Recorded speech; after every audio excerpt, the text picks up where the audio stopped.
Hello, welcome to Hope for Anxiety and OCD, Episode 7. For today's episode, I got to interview one of my friends in the counseling profession, Anika Mullen. It's kind of like Monica, but without the M, is what she told me when I first met her. And Anika was so sweet, guys, because when we went to record this show, we had been talking and got through almost the entire interview. We were towards the end, and I realized nothing got recorded. I was absolutely mortified. But I say all this to let you know that I'm completely human.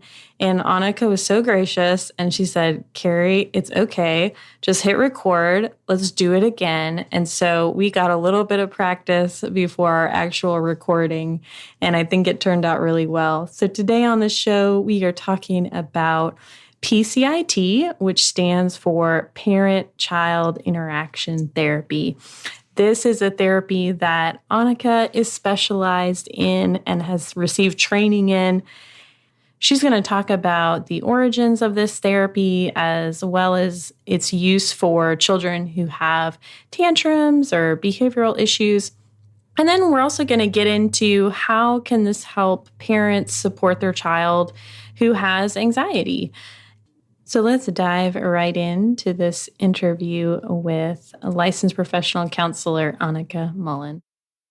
So Anika, you and I have known each other for a few years, but I don't know that I've ever heard the story about how you decided to become a therapist.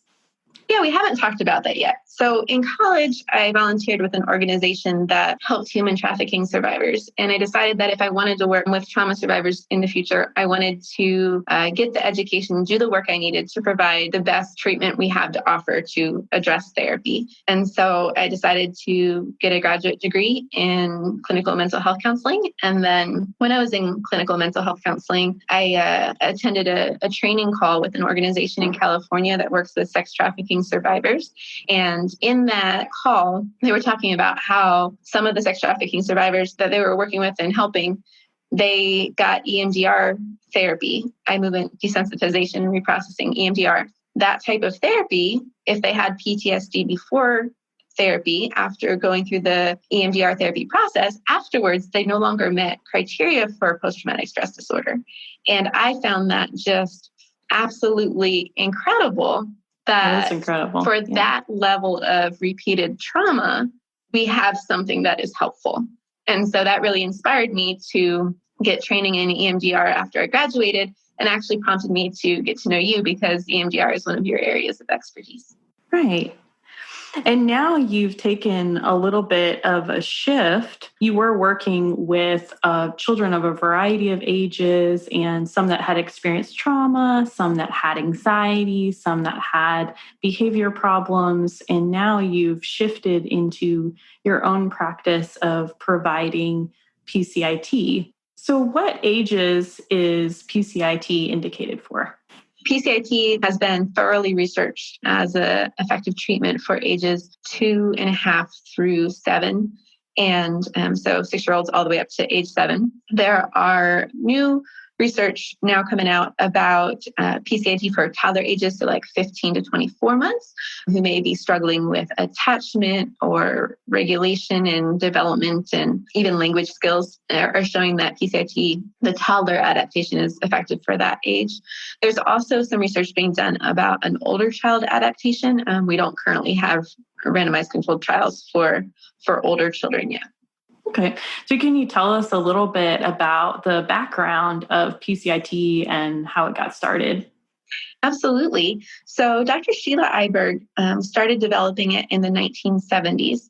And she was at that time drawing on different types of therapy that had positives, and she really wanted to take the powerful positive aspects of these different types of therapy and combine them into one even more effective therapy. And so she combined attachment theory and play therapy, which really has a calming effect on children and can be very therapeutic and healing, with behavior therapy, which can really help turn around challenging behaviors and increase the behaviors that we want to see. And so drawing on aspects of play therapy and behavior therapy, she also drew on the work of Constance Hempf, who is a psychologist that developed a type of therapy that instead of the therapist doing the work, what the therapist did was coach the parent in being the therapeutic agent of change. And so the PCIT that she developed, she decided to draw on attachment and play therapy as well as behavior therapy to create a combination that really draws on the best of both. Also was drawing on the research of Diana Baumrind, who was looking at different styles of parenting and what styles tend to have the best outcomes. And so what was identified in that research was authoritative parenting, which is not authoritarian, but authoritative parenting has a combination of warmth and nurturing, as well as clear communication and firm, effective limit setting. And so by drawing on behavior therapy that has a lot to do with behavior change and limits and seeing behaviors we want, while also drawing on play therapy, she was able to create a system of therapy that increases the nurturing and the connection and the warmth, while also increasing predictable, calm limit setting. And that combination is really, especially for children that might have developmental challenges or ADHD or histories of trauma or just certain personalities that can be more challenging to parent. The authoritative style, when parents can be equipped with those skills, it can really just reduce stress for everyone and increase positive interactions and really help promote healthy emotional regulation and development. So it sounds like she really combined the best of three different worlds almost. She did. In drawing on the work of Constance Hempf, she was able to teach parents the skills in a way that instead of just lectures, she would join the parents with an earpiece in their ear, watching through a video camera or a one-way mirror, and coach them live. So it wasn't giving parents all this knowledge and homework and sending it home and saying, here you go, this is what you should do. It was like, I'm here with you. I'm coaching you every step of the way. You can get these skills. We're going to practice this one. All right, let's work on this one today. And then a lot of encouragement and praise until the parents have the confidence that they have the skills to manage the more challenging elements of parenting. Because how many times have you or I been taught something with someone else and we think, oh, I got this, I'm good. And then we leave that environment and go to do it on our own. And we go, oh no, what was it they said right there? And just that close working relationship where I'm really encouraging the parents and prompting them with little reminders when needed on the skills and celebrating their successes, it helps them turn around with that same optimism and warmth then to help their child. It's very supportive on the therapist to parent side as well as the parent to child side. That warmth is really established as the first part of therapy, the play therapy, warm, nurturing aspect. And that's something parents receive from me as well. And then in the second part of therapy is where I really equip parents with the skills to address the more challenging behaviors if that's something that their child is experiencing. There are several different types of therapies for children, as you just named. And so some are less directive than others. For example, non-directive play therapy, the child will come into a room full of toys with the play therapist, and the play therapist may reflect what the child is interacting with in relationship to them and the toys, whereas PCIT is a lot more of a structured approach. So it is structured in that there are different stages of therapy. And in the first stage of therapy, we actually teach parents professional play therapy skills. And so we teach them reflection and we teach them other play therapy skills. And what that does is it really sets the foundation needed when we get to the limit setting stage that is more structured, like behavior therapy is more structured. Right. I know that you're also a parent yourself. And so could you tell us a little bit about how learning about this therapy impacted you as a parent? So it really, having seen how transformative those parent play therapy sessions are with kids, it made me want to offer my child the same thing. I see it building kids' confidence, building kids' social skills, and just increasing the likelihood that the child wants to please the parent and cooperate and be a team. And so just seeing the positive impact that 5 minutes a day of play therapy with their kid had on so many kids' lives, I was like, I want my kid to have that too. And so what we call special time is part of our everyday life now. And it's just something that my kid can count on. It tends to be calming and just a really therapeutic time to connect. I've also found it's just really built my confidence in how to address like non-compliant behavior. Often for a lot of families, getting out the door in the morning, getting to the school bus on time is a highly stressful time. And it can easily lead to what I call the escalation cycle, where one person raises their voice, the kid doesn't comply and gets irritated and reactive, and then it kind of escalates more and more as the bus is coming and we're still not ready to get out the door. PCIT has really equipped me with the skills to increase cooperation in a positive way and also to firmly set limits when they need to be set, because limits actually help kids feel safe. They actually reduce anxiety, and sometimes kids listening to limits can save their lives. So limits are a very important part of parenting, and PCIT really helps parents in tangible ways achieve that balance of warmth and nurturing and clear, calm limit setting. I know you work with parents who, by the time they get to you, they may feel they're at the end of their rope. They may feel so overwhelmed by their child's emotional outbursts or by their avoidance of behaviors because they're angry. They won't sleep in their own room, for example. Mm-hmm.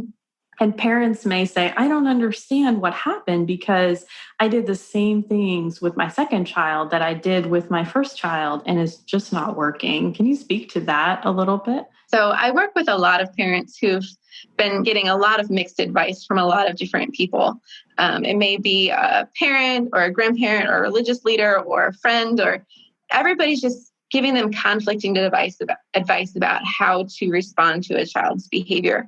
And I find it really helpful that I have this ability to draw on over 40 years of research of professionals who've worked with really challenging children about what really helps turn dynamics around and replace that escalation cycle with respect and cooperation and what we call in PCIT minding and listening. So following directions and heeding the rules. And having these tools, I can encourage parents like, yes, I hear that this other approach hasn't worked, but I've seen PCIT work for a lot of families. Let's just give it a try. And I really see my role as encouraging those parents and being new wind in their sails and giving them tools that they haven't had before or haven't applied in this way. So you and I had a conversation early in 2020 about online therapy and the benefits of it and how to really encourage people to engage in online therapy because so many people have been hesitant. And then we had a pandemic and all of a sudden, pretty much all therapists were online. And we've really seen the way that people are receiving services be transformed in the midst, which I think is a good thing that's coming out of a very hard situation in our country and world. Mm-hmm. And you made a decision actually to go be an online therapist before the pandemic. And so can you talk to us a little bit about that decision? So one of the things I love about PCIT is it helps catch things early on before they become more ingrained habits and patterns of behavior. So turning around aggressive behavior with PCIT in a preschooler or early elementary age child, it's 12 to 20 weeks. So 3 to 4 or 5 months at the most. And research shows that the impact of PCIT, even 6 years later, is still there. So since it's such a powerful intervention, I wanted to find a way that would make it more accessible to more families. So PCIT offices historically needed those 2-room spaces. They often were in a city or in a university setting. So people farther away from cities and universities didn't have access to it. And now more therapists are getting trained in it. But I recently became licensed in Nevada and in Alaska because Nevada only had one PCIT therapist in the whole state, and Alaska had no PCIT therapists. Wow. And so by going online and by being telehealth, I was offering an equally effective treatment, but that was just way more accessible. You didn't have to fight traffic to get there. You didn't have to be close to a PCIT therapist. It just helps make it easier to fit into families' lives and at times less costly too, because I'm not fronting the cost of having a double office as well. Right. One of the things that's great about utilizing PCIT online is that the parents are able to practice these skills with their children in their own home. I think that's a beautiful thing. Absolutely. And they're finding that the behavior changes. It's easier. So instead of a child coming to an office and learning these new ways to interact and the parent applying the skills in the office, we're coaching families in real life settings at home. And so it's easier for those new skills and new behavior patterns to stick because they're in the environment that they're part of every day. Right. I know you told me that PCIT also has an adaptation specifically for anxiety. Can you talk a little bit about that? Sometimes kids with anxiety also have externalizing behaviors. We call it outbursts and defiance when given a command because they're anxious about whatever the situation is. But there's also kids who are just anxious, but are actually pretty compliant and eager to please. And so with kids that were both anxious and had the defiant behaviors, the therapists and researchers were finding that PCIT was very calming and it helped reduce their anxiety. And so then they did a adaptation of PCIT, which we call PCIT Calm. And this adaptation is focused specifically on kids that are experiencing anxiety, but don't necessarily have behavior problems. And so it really, again, uses the same approach of having the parent be the agent of change, the parent being the one doing the play therapy with the therapist coaching in their ear and supporting them along the way. It teaches parents ways to increase the child's sense of calm and security, and then also how to help the child when the child is encountering situations that are ones the child is afraid of. For example, if a child is afraid to go to a new place or talk to new people, or is afraid to go to sleep in their own bed, or afraid to sleep without all the lights on, it teaches very simple steps parents can take to help support the brave behaviors. Oftentimes, kids will seek out parents for a lot of reassurance and nurturing when they're anxious. And parents are in a tough spot because you want to help a distressed child. You're kind of between a rock and a hard place. Like you don't want to encourage avoiding the thing that's safe and that it's okay for them to practice being brave with. But if your child's in distress, our natural urge is to want to support them and help them through that. And so unfortunately, what happens is with anxious children, they'll seek reassurance and get that nurturing that helps them calm down in the moment. But the next time they're anxious, their habit's going to be, I'm going to need more reassurance. So it kind of fuels the cycle of avoiding and getting reassurance instead. But with PCIT, we train parents how to have a lot of that nurturing and that warmth during the play therapy, and then calm strategic ways to increase brave behaviors when the child's facing something that's safe, but that they're afraid of.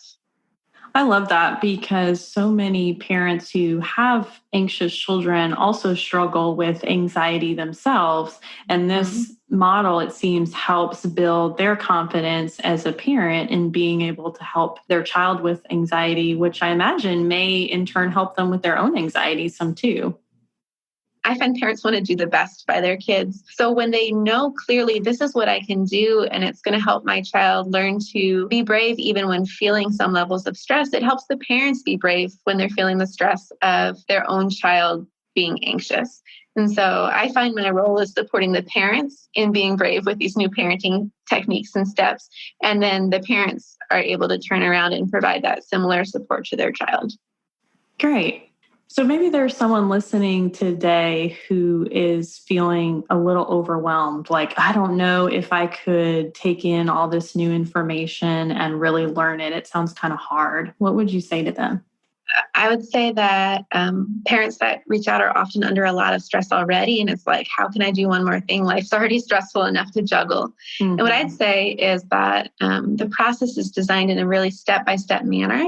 I'm not going to teach you things and then just send you home to do it all on your own and figure it out on your own. I'm not going to be upset if you've had a hard week and it's been hard to use the skills. The beauty about this PCIT is that I get to be there with you in your home via the video camera with an earpiece in your ear, like a Bluetooth earpiece or even a headphone. And I get to support and encourage you as you're practicing these skills. I get to praise your little successes. I get to join in the process with you and really be a supportive, safe place for you to develop these therapy skills that are going to help your child so much.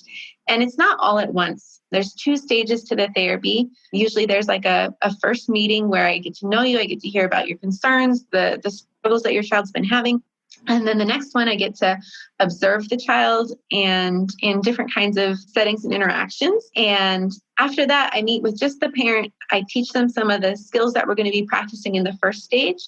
We role play them. We answer questions about them. And then to learn them, I join you in practicing them. And so I'm again in your home, your child being your normal child self in your home. Right. And I get to coach you in the moment how to apply the skills. And then when we get to the second stage of therapy, after that play therapy foundation's been laid, that's so critical. They've actually done research where they've tried to do the predictable limit setting part of treatment first and then do the play therapy afterwards.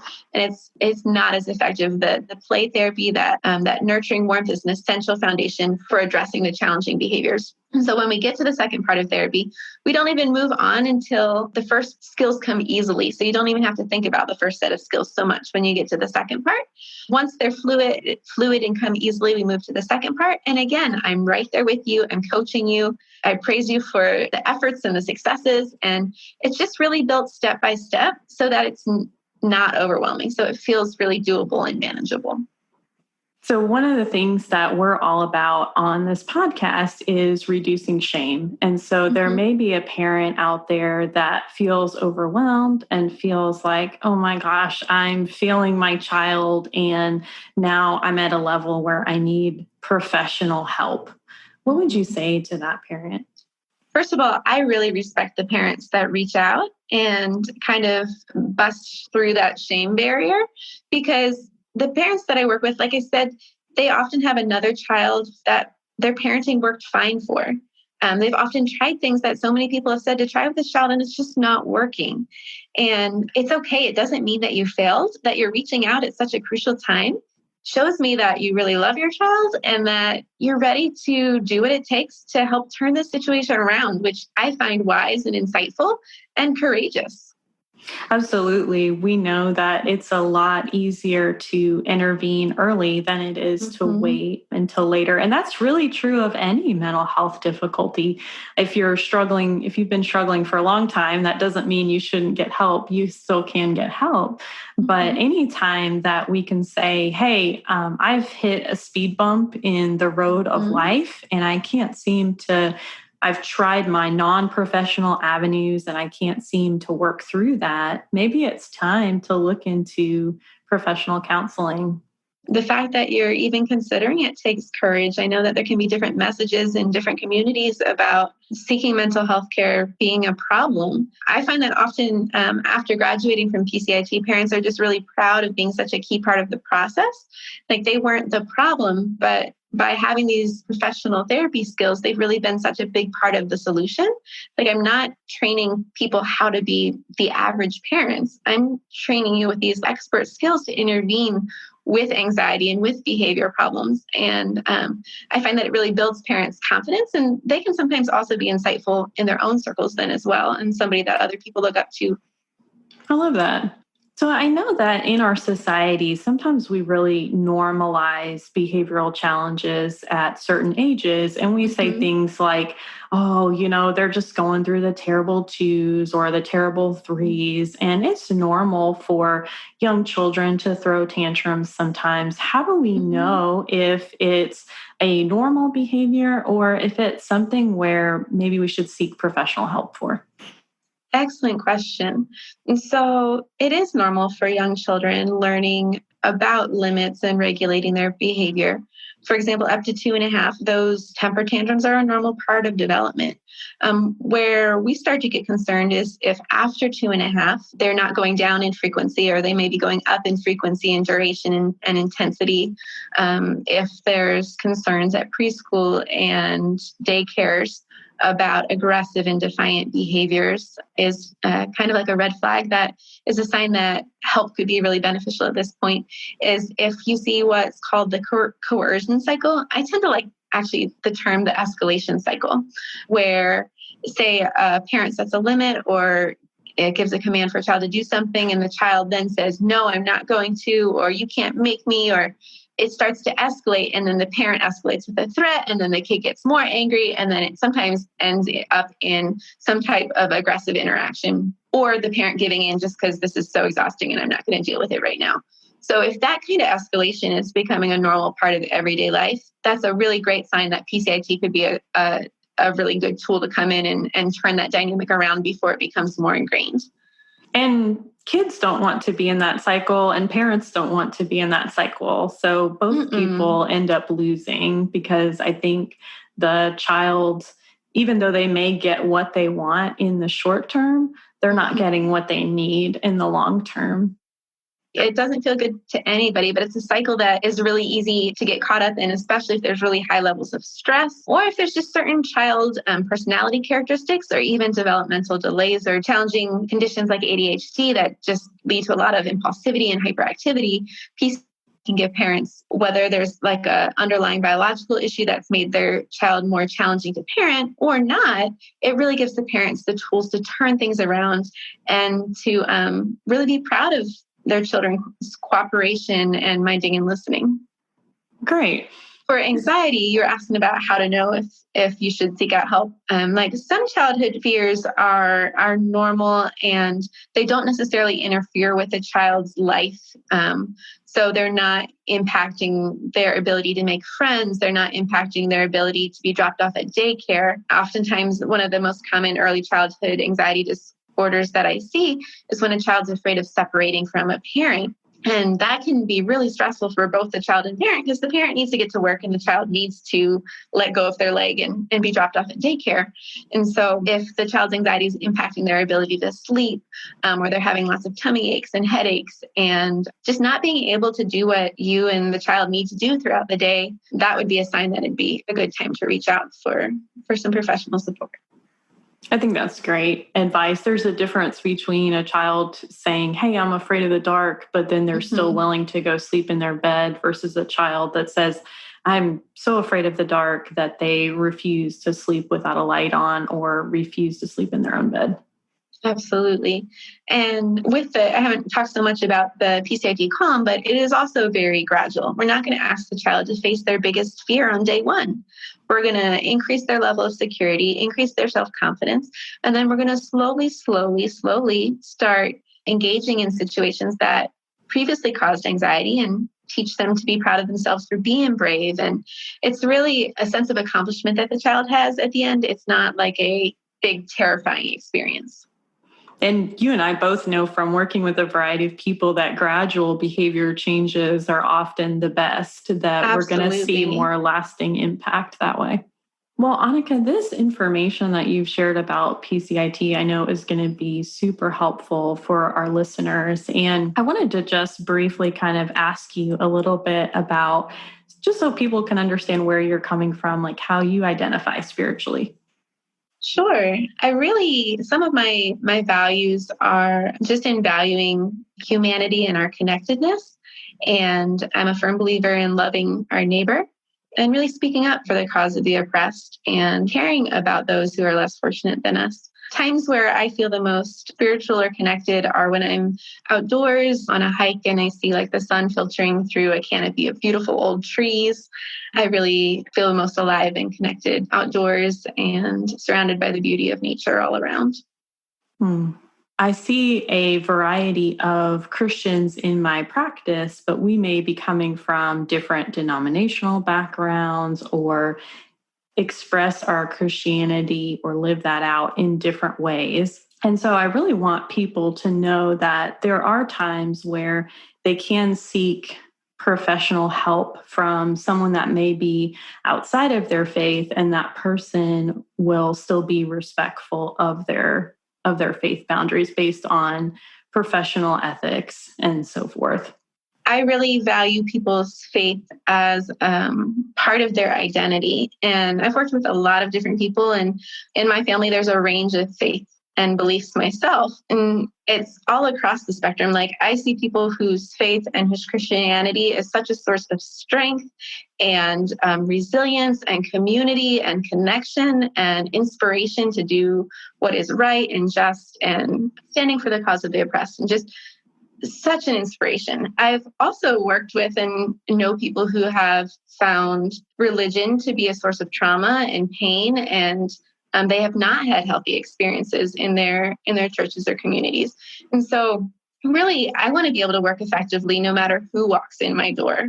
I care about the health and well-being of their child, and the tools that I have are very applicable to two diverse cultures and two diverse faiths. I'm not going to change someone's faith when they walk in the door. I'm going to see like, okay, so what do you believe? What values are important to you? And then how does PCIT work with those values and work in your worldview? Right. And I think the basic components don't go against biblical principles. Essentially, you're working with investing and having healthy, positive relationships with your children. Having Absolutely. Discipline and limits is definitely a biblical principle. So absolutely. I believe the word discipline actually comes from the word disciple. And so the goal of discipline is to teach, it's not to punish. And that's really one of the things that we equip families to do in PCIT. Oftentimes the escalation cycle can lead to a lot of punishment, but it doesn't stop the escalation cycle from happening the next day or the next day or the next day. Oftentimes punishment can seem like it works in the moment, but for certain personalities and certain children, it can actually increase the frequency of the escalation cycle. Whereas discipline is an important part of the Christian faith, we teach clear limit setting, following through. It helps your children trust what you say, to respect what you say, and to mind and listen to the limits that are set. And I've seen Christian families really benefit from the PCIT process.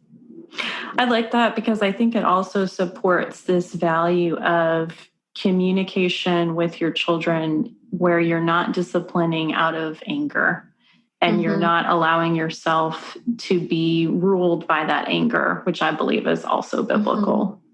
It also really values love and not provoking your children to anger. And I think it really can fit well within a Christian worldview. Awesome.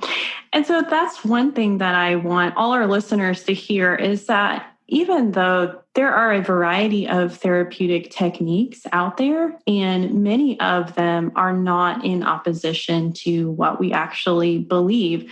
And so we don't need to be afraid when we're seeking help for ourselves or our children that somehow we're going to be given advice to be turned away from Christianity, or we're going to be misled or misdirected in some way, shape, or form.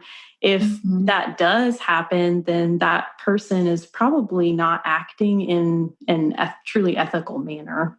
As therapists, we're trained to be able to provide helpful skills that have been found to be effective for other people struggling with the same situations, but to be able to share them with people who may be from different backgrounds than we are. It would be unethical of me to try and force my beliefs or my spirituality on a family that I were to be working with. I appreciate us being able to dialogue about that piece because I think it's important for our listeners to it drops some of the mystery of what actually happens in counseling a little bit in a professional sense.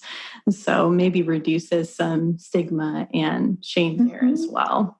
So. Absolutely. And I also welcome families to let me know if there are elements of their faith or their belief system that they want to incorporate in our work together. That's good. That's really good. So one of the things that, since this podcast is called Hope for Anxiety and OCD, I love to ask our guests at the end of every podcast to share a story of hope. So this is a time in which you received hope from God or another person. Sure. So one of the most challenging times of my life was when I was pregnant with my child, and I had a condition. It started 5 weeks before my child was born, and my body broke out in hives and blisters from my rib cage all the way down to my toes. Wow. And so it was very hard to sleep. It just felt like I was constantly burning, especially my fingers and toes, because there's so many nerve endings there. It was just very hard to cope with. It's a pretty rare condition, and for the majority of the women that have it, it fades away after the baby's born. In my case, I was one of the very few that it continued after my child was born for about five more weeks. And after my child was born and it did not go away, I no longer had an end date. Up until that point, I was like, all I have to do is make it until the baby's born. All I have to do is make it until the baby's born. And then it was still there. And I had an infant to feed and take care of.